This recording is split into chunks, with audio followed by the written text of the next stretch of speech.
Ketika berbicara legacy itulah ya, maka kami mendiskusikan dalam beberapa pertemuan kira-kira siapa kepemimpinan yang bisa menjaga, meneruskan legacy ini. Siapa orang yang kira-kira bisa melaksanakan tiga hal itu, Betul, kira-kira gitu ya. betul. Assalamualaikum warahmatullahi wabarakatuh. Salam damai sejahtera buat kita semua. Om Swastiastu, Namo Buddhaya, dan salam kebajikan. Bertemu lagi dengan saya, Feby Mahendra Putra, Direktur Pemberitaan Tribun Network. Tribuners, putusan Mahkamah Konstitusi nomor 90 tanggal 16 Oktober 2023 yang menjadi dasar bagi pencalonan Gibran Rakabuming Raka, putra sulung Presiden Joko Widodo, sebagai calon wakil presiden mendampingi calon presiden Prabowo Subianto menjadi kontroversi hingga hari ini. Dan akibat dari putusan kontroversi itu, kemudian Mahkamah Konstitusi membentuk apa yang disebut Majelis Kehormatan Mahkamah Konstitusi. Nah, Partai Gelora merupakan satu di antara partai politik yang memberikan dukungan kepada Prabowo Subianto dan Gibran Rakabuming ketika mendaftarkan sebagai calon presiden dan calon wakil presiden di Komisi Pemilihan Umum. Dan untuk ngobrolin hal itu, telah hadir di studio. Beliau adalah Sekretaris Jenderal Partai Gelora, Bapak Mahfud Siddiq. Saya akan sapa beliau. Assalamualaikum, Pak. Waalaikumsalam. Selamat siang, Mas. Luar biasa. Jumpa lagi setelah setahun. Tat, saya mau tanya ini, bagaimana ceritanya Partai Gelora bisa memberikan dukungan kepada pasangan Pak Prabowo Subianto dan Gibran Rakabuming ketika mendaftarkan ke Komisi Pemilihan Umum pada hari terakhir, 25 Oktober 2023 yang lalu. Silakan, Tat. Mengejutkan ya. Kok Gelora tiba-tiba. Betul, ini yang perlu kita obrolin. Silakan. Iya. Yang pertama begini, kami di Partai Gelora, di pimpinannya ya, itu sesungguhnya membangun komunikasi dengan Pak Jokowi sebagai presiden sejak Oktober 2019. Oh, sudah lama ya. Bahkan sebelum beliau dilantik sebagai presiden periode yang kedua. Gitu. Nah, dalam pertemuan pertama itu kami sowan kepada beliau bahwa kami ingin mendirikan partai politik, mendirikan Gelora. Dan kenapa kami sowan? Karena kami ingin beliau mendengar langsung apa itu Partai Gelora, alasan pendiriannya, tujuannya, ya, dan apa yang membedakan Partai Gelora ini dengan dengan yang sebelumnya, kira-kira begitu. Nah, pertemuan pertama itulah yang sebenarnya menjadi pijakan awal untuk nanti sampai ke pertanyaan tadi itu. Iya. Ya. Nah, di dalam pertemuan itu ada satu ide yang kami diskusikan dengan Pak Presiden. Bahwa pemilu 2019 ini kan sebenarnya kontinum kelanjutan dari pemilu 2014, dan di tengahnya kan ada peristiwa Pilkada DKI 2017. Ya. Ada satu situasi yang kami catat betul, yaitu terjadi dan berkembangnya pembelahan di masyarakat, iya kan? Ya. Gontok-gontokan ini kan, ya. Cebong dan kampret yang nggak pernah istirahat gitu ya, terus saja ribut. Ya, betul. Nah, waktu itu kami mengatakan begini, Pak, ada satu situasi geopolitik dunia yang trennya ini mengarah kepada krisis. Dan bukan hanya krisis, ini juga bisa berkembang menjadi konflik. Itu awal Oktober 2019. Nah, waktu itu kami menyampaikan Indonesia ini setelah melewati 2 pemilu dan 1 pilkada di DKI, ada situasi pembelahan ini yang belum selesai-selesai, bahkan cenderung terus melebar. Nah, dibutuhkan satu upaya rekonsiliasi politik nasional, termasuk konsolidasi elit. Ya. Nah, ternyata beliau, kami tidak menyangka, beliau sangat antusias dengan ide itu, lalu kami mengusulkan, walaupun kami yakin, kami ini bukan satu-satunya orang yang mengusulkan atau menginisiasi ide ini. Agar dalam konsolidasi elit nasional ini, pasca pemilu yang kedua oleh Pak Jokowi, ini kekuatan-kekuatan lawan dirangkul. Ya. Khususnya Pak Prabowo Subianto, ya. Itu yang kami dorong seperti itu. Nah, kalau Pak Prabowo ini masuk dalam kabinet, bahkan partai-partai pendukung lainnya Pak Prabowo itu juga dibawa ke kabinet, ini bisa membuka jalan bagi selesainya pembelahan ini. Nah, walhasil setelah Pak Presiden dilantik tanggal 20 Oktober 2019, kabinet dibentuk, alhamdulillah gitu ya, Pak Prabowo masuk sebagai anggota kabinet. Termasuk Pak Sandiaga Uno ya. Termasuk di dalamnya Pak Sandiaga Uno. Artinya apa? Langkah awal rekonsiliasi dan konsolidasi elit dilakukan oleh Pak Presiden Jokowi. Nah, kemudian setelah itu ada 4 kali pertemuan lagi sampai menjelang pendaftaran Capres-Cawapres di KPU kemarin. Ya. Terakhir itu kami bertemu dengan Pak Presiden di bulan Juni. Bulan Juni ya? Juni 2023. Ya. Nah, saat itu kami melihat beliau punya perhatian sangat dan kepentingan yang sangat besar untuk bisa menjaga legasinya. Ya, karena di 2 pertemuan sebelumnya, ya, kami pernah bertanya ke Pak Presiden, kalau 2024 Bapak selesai masa jabatan, dan setelah itu kami tanya sebelumnya, apakah memang benar Bapak ada keinginan melakukan perpanjangan masa jabatan atau 3 periode? Beliau katakan tidak. Konstitusi tidak membuka jalan untuk itu, gitu kan? Terus kami tanya, Pak, kalau gitu apa legasi Bapak setelah selesai nanti di 2024? Beliau menyebut ada 3. Ya. 1 IKN. 1 IKN ya. IKN harus jalan. Ya. Yang kedua pembangunan infrastruktur secara lebih akseleratif dan merata. Ya. Yang ketiga hilirisasi. Oh, hilirisasi ya. 3 ini yang beliau sebut sebagai legasinya beliau, gitu. Nah, ketika berbicara legasi itulah, ya, maka kami mendiskusikan dalam beberapa pertemuan kira-kira siapa kepemimpinan yang bisa menjaga, meneruskan legasi ini. Siapa orang yang kira-kira bisa melaksanakan 3 hal itu, kira-kira gitu ya. Betul. Dan dari awal kan kita tahu bahwa Pak Jokowi kan juga mendorong sosok Ganjar Pranowo kan. Ya. Tapi kelihatannya ada dinamika elit di internal PDIP dan relasi antara PDIP dan Pak Jokowi. Sehingga kami membaca sepertinya Pak Jokowi, Pak Presiden punya preferensi baru. Dan preferensi baru itu kami melihatnya, menilainya, mudah-mudahan tidak salah, ke sosok Pak Prabowo. Nah, mulai kami komunikasi dengan banyak partai politik gitu ya. Dan ternyata dari percaturan politik Capres-Cawapres ini ada satu titik yang kami temukan deadlock di soal siapa yang jadi cawapres. Saling ngunci kan? Ya, si A ngunci B, B ngunci C, C ngunci A dan seterusnya. Jadi itu dalam proses itu melihat itu ya? Kami melihat itu. Dan kami juga sempat ngobrol dengan Pak Presiden, kata Pak Presiden, ya ini pemantauan saya. Memang tidak mudah mencari titik temu karena figur-figur yang mau jadi cawapres ini saling ngunci satu sama lain. Nah, sampai pada pertemuan di bulan Juni 2023 dengan Pak Presiden, itu pertemuan kami yang kelima, kami kemudian menyampaikan satu usulan, satu ide. Pak, kalau Bapak memang punya kepentingan besar untuk melanjutkan legasi ini, ada yang melanjutkan legasi ini, ya, dan kemudian secara dinamika politik ini ada jalan buntu siapa cawapresnya Pak Prabowo, bagaimana kalau sosok Gibran sebagai cawapres? Nah, ini Pak Mahfud Siddiq, mengapa kok Gibran yang dimunculin? Apa waktu itu?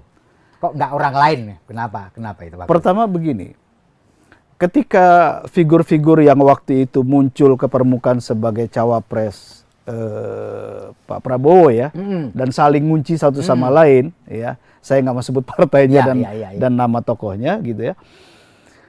Ternyata dari komunikasi informal kami, ngobrol kami dengan beberapa pimpinan partai politik, ketika muncul nama Gibran, mereka cenderung bisa menerima. Artinya sosok Gibran ini dia tidak punya kendala di pihak-pihak ini. Ya. Gitu. Jadi kalau mereka deadlock dengan figur-figur yang sudah ada, mereka kemudian bisa bersepakat dengan figur Gibran. Ya. Kenapa mereka bisa bersepakat? Alasannya sederhana, karena mereka melihat bahwa Pak Prabowo memang visinya ketika maju sebagai capres ini adalah ingin melanjutkan legasi Pak Jokowi. Ingin melanjutkan capaian-capaian pembangunan Pak Jokowi.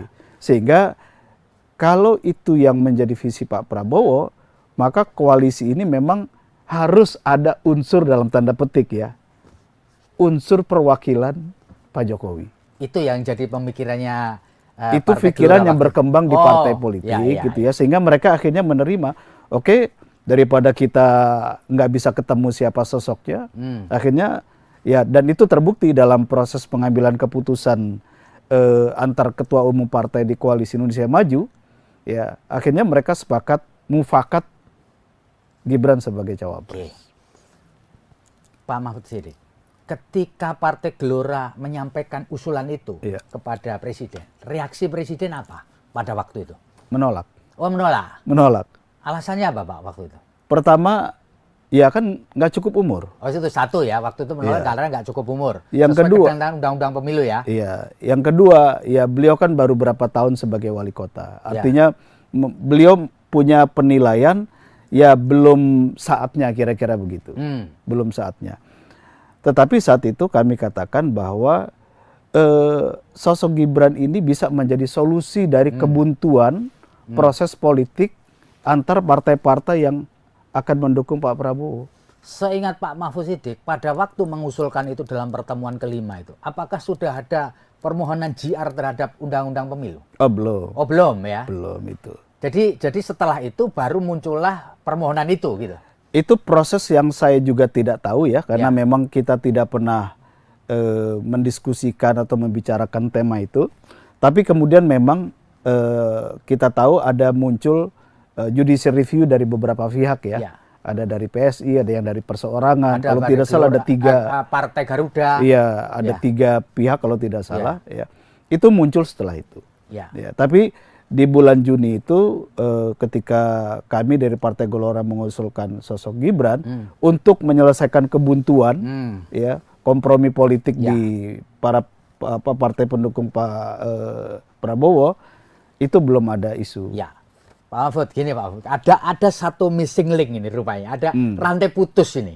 Tadi diusulkan bahwa ini Gibran, tapi ada kendala Undang-Undang Pemilu mengenai syarat minimal usia, kan begitu Pak? Lalu tiba-tiba ada orang mengajukan gugatan atau permohonan judicial review untuk mempersoalkan itu. Lalu letaknya Partai Gelora ini di mana? Kalau ini mengusulkan lalu ada kendala kan harus direalisasikan. Gimana caranya ini? Kalau saya hanya bisa menjelaskan bahwa ide tentang Gibran sebagai cawapres Prabowo ini bukan hanya ada di satu kepala orang. Gelora punya pikiran itu dan dikomunikasikan ke Pak Presiden gitu ya. Lalu bisa jadi ada unsur-unsur lain di luar ya yang juga punya pikiran yang sama. Tapi pada waktu itu Partai Gelora tidak punya niat untuk merealisasikan itu lewat permohonan judicial review. Oh enggak, kita tidak punya agenda lanjutan seperti itu. Enggak ada ya, jadi ada sepanjang mengusulkan saja, tapi tidak meneruskan itu menjadi satu action untuk menembus. Tidak, baru setelah itu kita mendengar di berita ya bahwa ada pihak yang mengajukan judicial review. Ya ini semacam koinsidental saja begitu ya. Dan kemudian ya proses itu berjalan sampai kemudian MK mengambil keputusan kan. Gitu. Oke, Pak Mahfud, ketika mengusulkan kepada Pak Presiden lalu Pak Presiden mengatakan menolak karena 2 alasan itu tadi ya, ada belum cukup umur dan baru 2 ini. Kapan Partai Gelora mengetahui bahwa kemudian Pak Jokowi itu akhirnya oke? Ya. Dalam proses setelah kami bicara dengan Pak Presiden ya, dan kami konteksnya tadi menjaga rekonsiliasi ya yang sudah di satu keputusan politik penting yang diambil oleh Presiden Jokowi di 2019 ya. Kemudian melanjutkan legasinya dan yang ketiga memecah kebuntuan komunikasi politik partai-partai koalisi pendukung Pak Prabowo. Begitu sepakat nama Gibran ya, artinya tidak ada saling mengunci kalau nama Pak Gibran. Maka kami melihat bahwa proses yang terjadi berikutnya yang kami lakukan adalah terutama kami di Gelora berkomunikasi dengan Pak Prabowo. Ya. Terus? Kan usernya Pak Prabowo. Betul, kan. ya. Dan ternyata dari hasil komunikasi kami dengan Pak Prabowo, kurang lebih ada 2 kesempatan secara khusus, beliau memang mengatakan begini, saya dari awal harus sampaikan ke teman-teman, termasuk ke Partai Gelora, visi saya ini melanjutkan kepemimpinan Pak Jokowi. Sehingga koalisi yang ingin saya bangun pun adalah ini koalisi Indonesia Maju yang merupakan timnya Pak Jokowi. Berulang-ulang beliau katakan begitu. Nah, dalam hal itu terus kami sampaikan, kami tanyakan, kalau begitu Bapak setuju cawapresnya Pak Gibran, Mas Gibran. Beliau katakan, kalau cawapres saya adalah Mas Gibran, maka koalisi ini menjadi sempurna. Maksudnya ini adalah memang Jokowi tim, bahwa ini adalah koalisi untuk melanjutkan kepemimpinan dan pemerintahannya Pak Jokowi. Jadi pucuk dicinta, ulam pun tiba, kira-kira gitu ya? Kira-kira begitu. Dan memang saya membayangkan begini ya, Pak Prabowo ini kan sudah 3 kali ikut kontestasi di Pilpres ya. Jadi capres sudah 2 kali. Ya. Secara psikopolitik bukan perkara mudah kan, maju yang keempat kali itu bukan perkara mudah. Iya. Kalau untuk kalah kira-kira iya kan? Iya. Kan paling tidak kita membayangkan situasi psikologis seorang Pak Prabowo, oke, saya akan maju sebagai capres untuk pemilu yang keempat, tapi saya harus memastikan peluang menangnya besar kan gitu. Iya. Dan peluang itu ada di posisi cawapresnya sebagai Dan saya Mas kira Gibran ketika gitu ya. Pak Gitu ya, Jokowi ada di situ, ya itu membangun menambah confident building dari kepercayaan dari Pak Prabowo. Pak Mahfud, tadi Pak Mahfud belum menjawab pertanyaan saya. Kapan Bapak tahu atau Partai Gelora tahu atau koalisi tahu bahwa Presiden Jokowi oke? Kan semula tidak oke. Ya. Kapan itu, Pak? Jadi ketika proses MK itu berjalan ya, proses persidangan, kami terus terang memang saling memonitor, saling mengkonfirmasi begitu ya. Ini arahnya kemana dan seterusnya.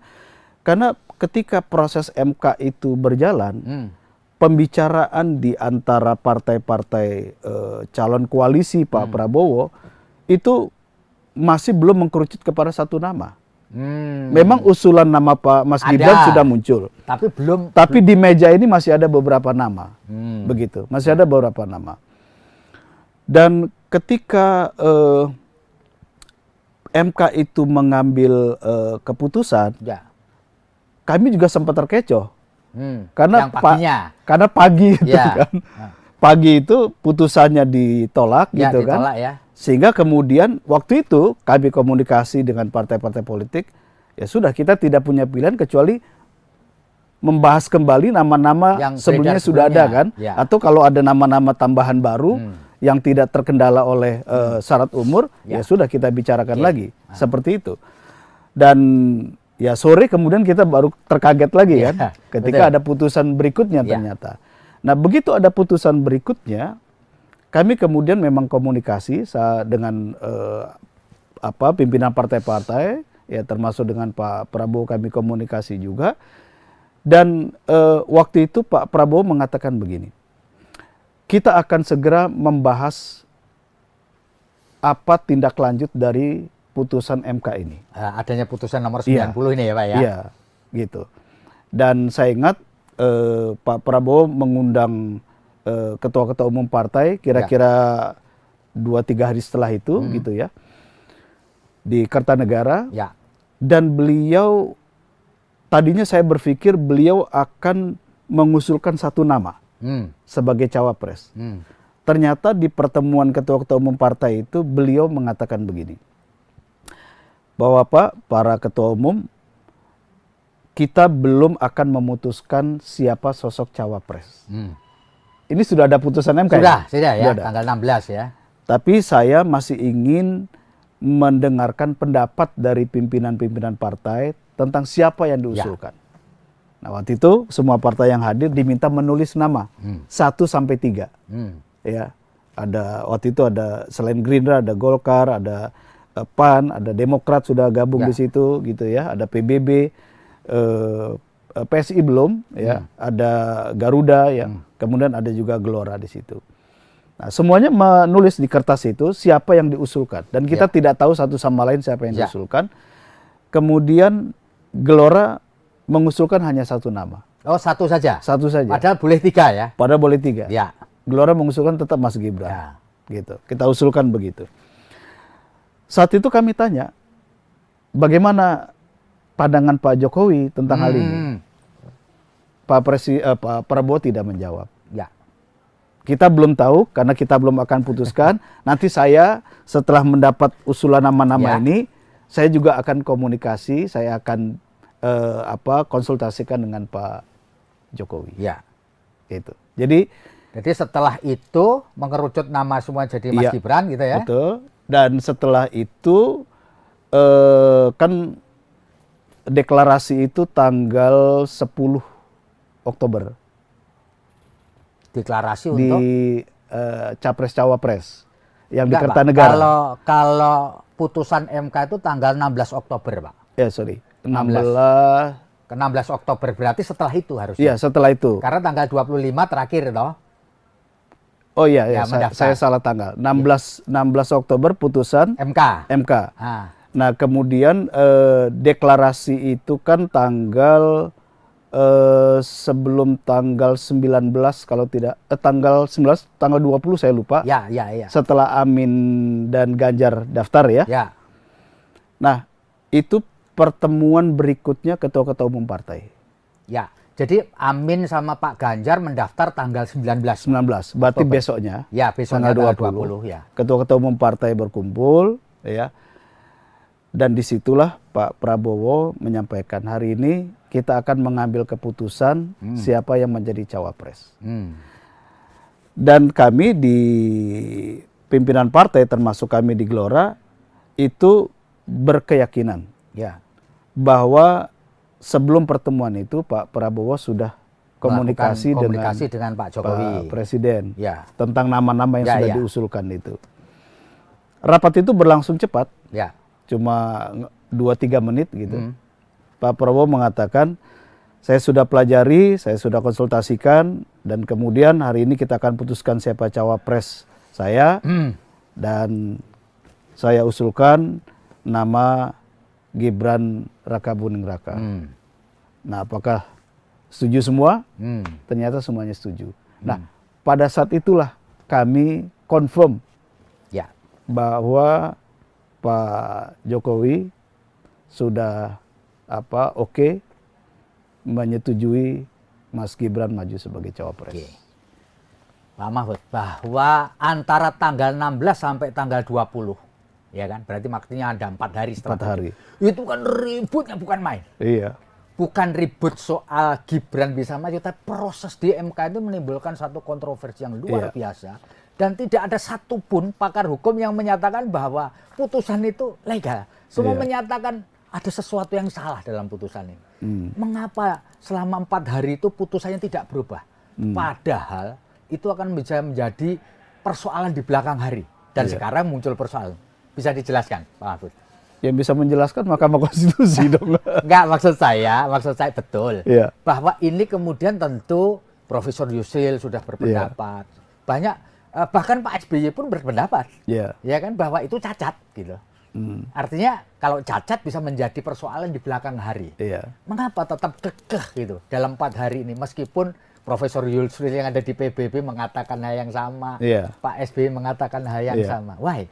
Ya, kan kalau secara aturan apa yang menjadi keputusan Mahkamah Konstitusi itu kan bersifat final dan mengikat. Betul. Ya.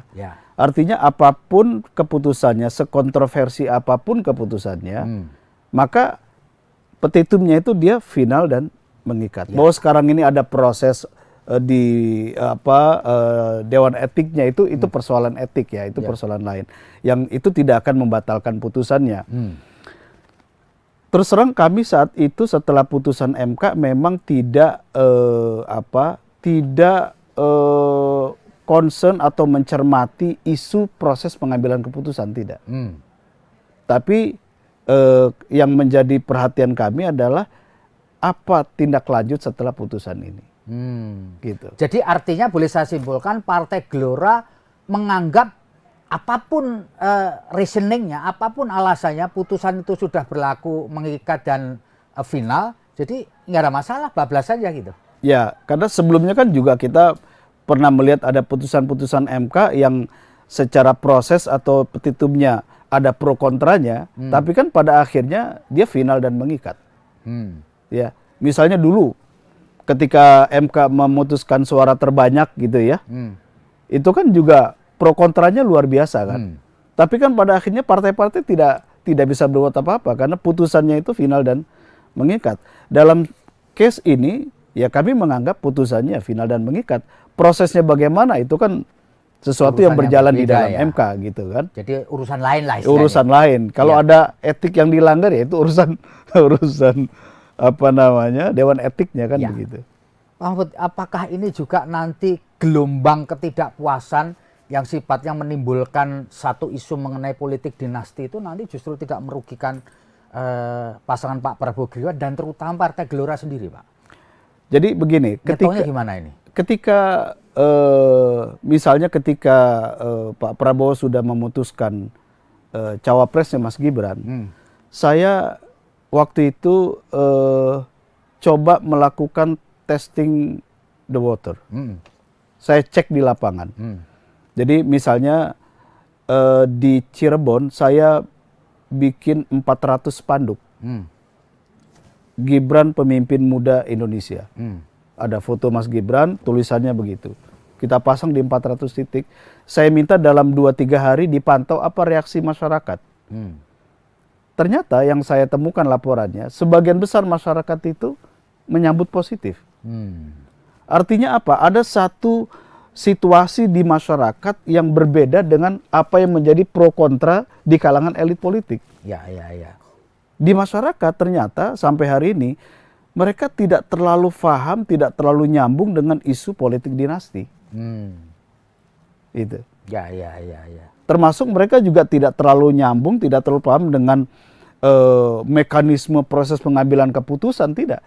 Gitu ya. Mahkamah Konstitusi juga sesuatu yang tidak akrab, tidak familiar bagi mereka ya.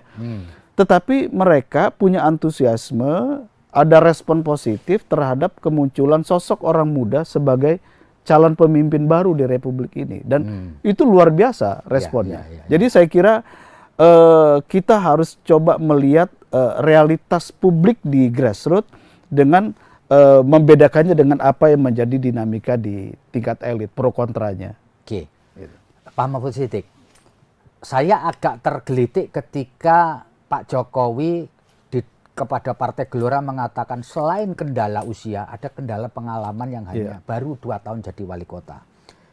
Menurut Pak Mahfud Siddiq, ini analisa ya, bukan fakta. Mengapa sih tiba-tiba Presiden Joko Widodo menyetujui paket Pak Prabowo Gibran, padahal sebelumnya dia pernah mengatakan bahwa anak saya ini masih 2 tahun. Kenapa ini Pak? Kira-kira Pak? Ini analisa ini, bukan? Iya.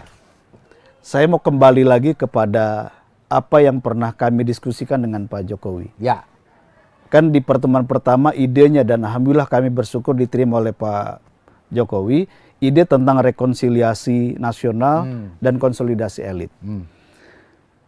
Dalam pertemuan pembicaraan kami dengan Pak Jokowi setelah Lebaran 2023, kalau tidak salah sekitar bulan Mei, kami memang sempat diskusi dengan beliau tentang pemilu 2024. Saat itu ada satu ide yang kami sampaikan dan direspon positif juga oleh beliau. Bahwa untuk 2024, untuk melanjutkan rekonsiliasi dan konsolidasi elit, kami mengusulkan koalisi besar pemerintah ini dilanjutkan. Oh gitu. Koalisi besar pemerintah. Ya, di situ masih ada Nasdem, masih ada PKB, gitu ya. Ya PDIP pasti di situ. Dan saat itu karena koalisi besar pemerintah ini banyak partai, kami mengusulkan koalisi besar ini backbone-nya itu 2 partai. 2 partai itu namanya PDIP dan Gerindra, Ya. backbone-nya, Backbone-nya ya. gitu. Ya. Nah, kan waktu itu Pak Jokowi juga mulai sering mengendorse sosok Ganjar Pranowo kan, Ya, ya. gitu. Dan kalau kita bicara Gerindra misalnya, ya tidak ada orang lain sekarang ini kan kecuali Pak Prabowo, gitu.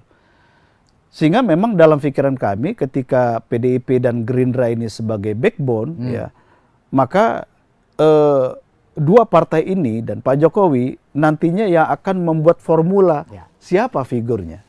Apakah tetap Pak Ganjar, apakah Pak Ganjar dan Pak Prabowo, atau mungkin ada opsi yang lain begitu. Ya. Itu ide awalnya seperti itu. Tapi kan kemudian ada situasi lain yang terjadi setelah itu kan. Tiba-tiba Nasdem keluar. Iya kan? Bikin poros baru sendiri.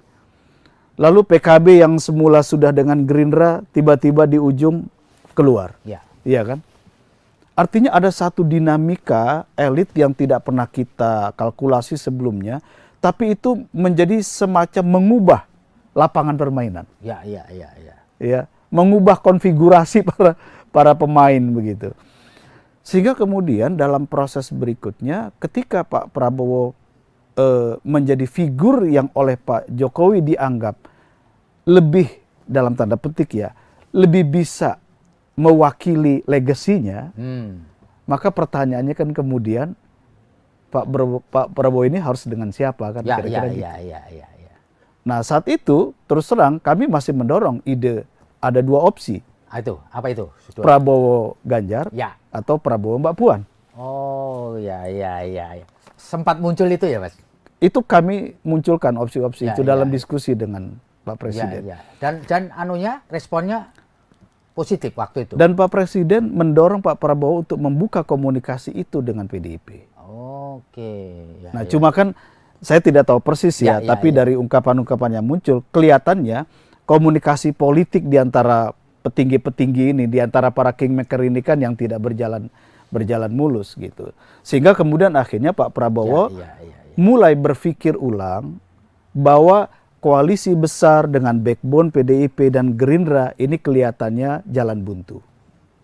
Maka mulai dibuat alternatif, jalan lain, formasi lain. Dan ketika formasi lain, akhirnya kan muncul nama-nama figur lain. Ya ada nama Muhaimin dari PKB, Golkar juga mengusulkan Pak Erlangga karena sebagai partai besar ya pastilah itu. Ada Erick Thohir yang didorong betul oleh PAN misalnya ya. Lalu ada nama-nama lain ya. Nah, tetapi yang saya ceritakan tadi, ternyata kan ada kebuntuan karena saling mengunci satu sama lain. Dan Pak Jokowi menceritakan hal itu juga. Bagaimana sulitnya saling ngunci satu sama lain.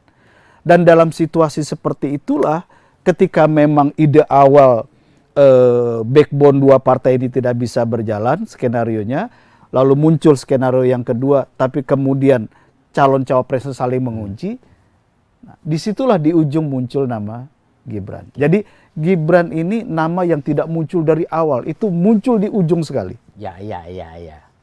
Pak Mahfud, ini sekarang ini orang selain mempersoalkan putusan MK, ya, sampai sekarang nih, juga mempersoalkan mengenai netralitas Pak Jokowi sebagai kepala negara dan kepala pemerintahan.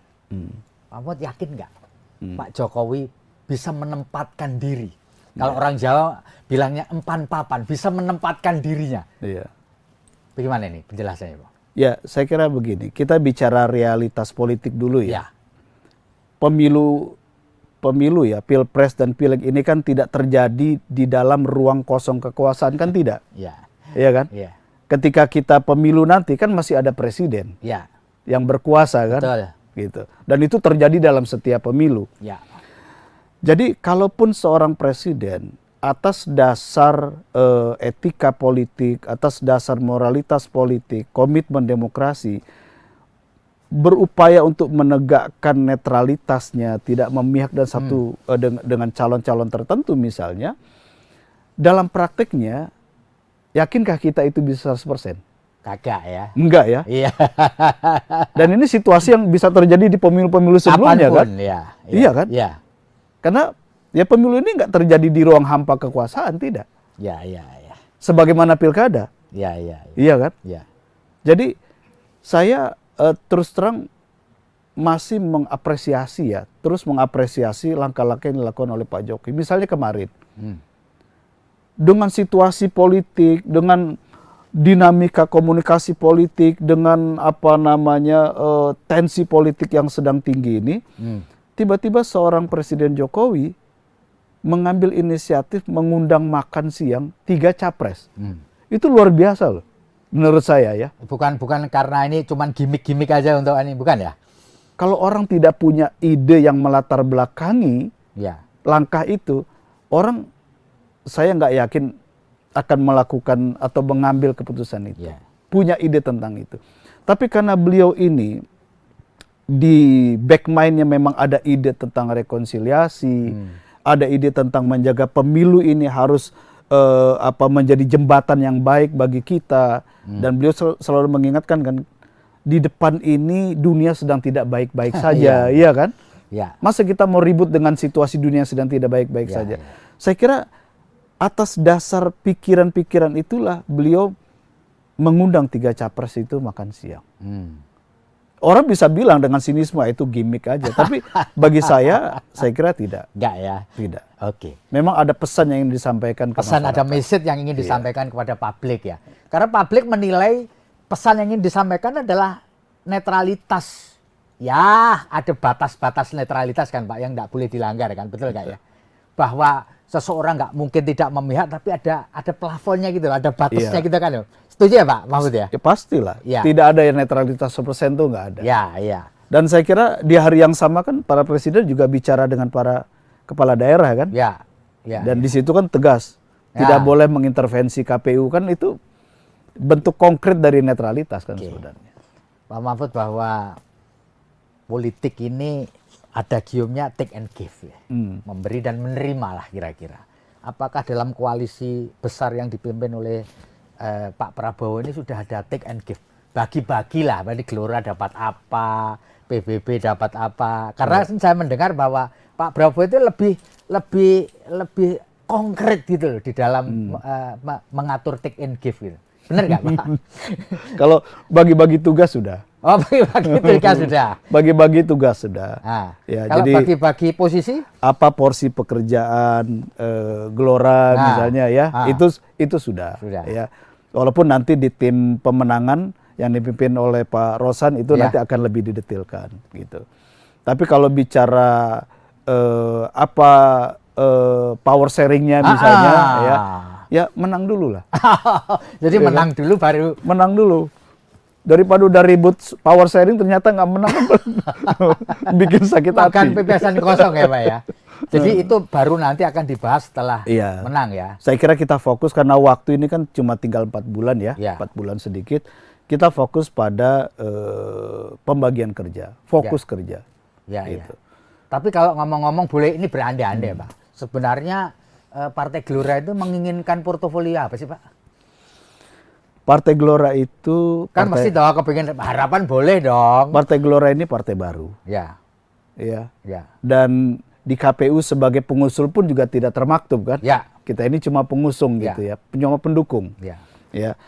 Jadi hajat politik terbesar dan utama Partai Gelora itu lolos parliamentary threshold. Masuk ke Senayan ya. Itu dulu. Itu poinnya ya. Iya. Buat apa misalnya Prabowo menang, kita punya menteri, tapi kemudian nggak punya anggota dewan di DPR kan useless juga. Apa kan banyak juga partai sekarang jadi wakil menteri nggak ada. Iya, capres kita sukses tapi partai sendiri nggak sukses. jadi saya kira itu yang fokus kita. Poinnya di situ dulu Poinnya di situ. Bahwa ya kira-kira gini. Kalau Partai Gelora itu lolos parliamentary threshold ya, bisa menjadi pembagian koalisi pemerintahan di Senayan ya, di legislatif, itu kan bobot politiknya jadi lebih kuat kan. Pak Prabowo juga kalau misalnya mau ngajak power sharing di eksekutif kan mikir, oh ini Gelora kursinya misalnya ada 30, ya pantas-pantasnya sekian portofolio kan. Tapi kalau nggak ada kursinya di DPR kan mungkin mikirnya gini, bagus atau enggak nih diajak. Kira-kira begitu.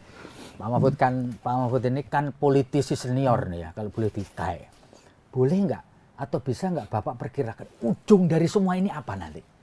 analisa ini, Iya. ujungnya apakah seperti yang diimpikan oleh Partai Gelora ini Iya. akan menjadi koalisi besar.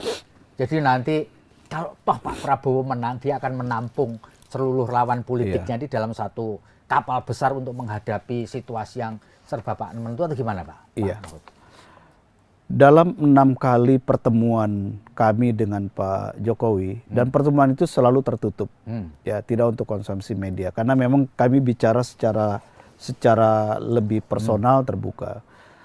Satu hal yang saya tangkap dan menjadi benang merah dari semua pembicaraan itu, saya melihat Presiden Jokowi punya perhatian dan kepentingan sangat besar tentang bagaimana membawa Indonesia ini menjadi satu kekuatan baru di dunia. Dan posisi kita di G20 ini, di G20 ini, itu betul-betul secara kuat diartikulasikan oleh Pak Jokowi. Nah, untuk memastikan ini, satu yang beliau selalu ulang-ulang dalam pesan politiknya, mari kita jaga persatuan nasional ini. Mari kita jaga situasi politik yang aman ini. Nah, dari situ saya membaca bahwa pasca pemilu 2024, jika Allah izinkan Pak Prabowo menang ya, yang oleh Pak Prabowo dikatakan ini adalah timnya Pak Jokowi, saya yakin pesan pertama yang akan disampaikan Pak Jokowi kepada Pak Prabowo, lanjutkan rekonsiliasi. Oh iya. Lanjutkan rekonsiliasi. Ya. Jadi saya yakin yang sekarang ini sedang ada yang curhat sakit hati, ada yang mungkin lagi ngomel-ngomel karena marah. Ya. Pada saatnya nanti itu akan Terjadi rekonsiliasi ya. dirangkul kembali, diajak duduk kembali bersama dalam satu meja makan besar atas nama kepentingan nasional. Oke, itu ya analisis Saya Mahfud itu meyakini. sebagai politisi senior ya. Ini Saya ya. meyakini itu. Mudah-mudahan nggak salah. Baik, luar biasa ini ngobrol kita. Banyak hal insight yang bisa kita terima dari ngobrolan kita dengan Pak Mahfud Siddiq sebagai Sekjen Partai Gelora. Demikian Tribuners, moga-moga obrolan kita bermanfaat dan negeri ini akan bisa menjadi negeri yang besar. Dan pesan Tribun jelas ya, Ya. bahwa ke depan kita harus jaga rekonsiliasi. Betul, gitu ya. Demikian saya Feby Mahendra Putra pamit undur diri. Assalamualaikum warahmatullahi wabarakatuh. Salam damai sejahtera buat kita semua. Om Santi Santi Santi Om. Namo Buddhaya, salam kebajikan, rahayu, dan jangan lupa tetap bahagia.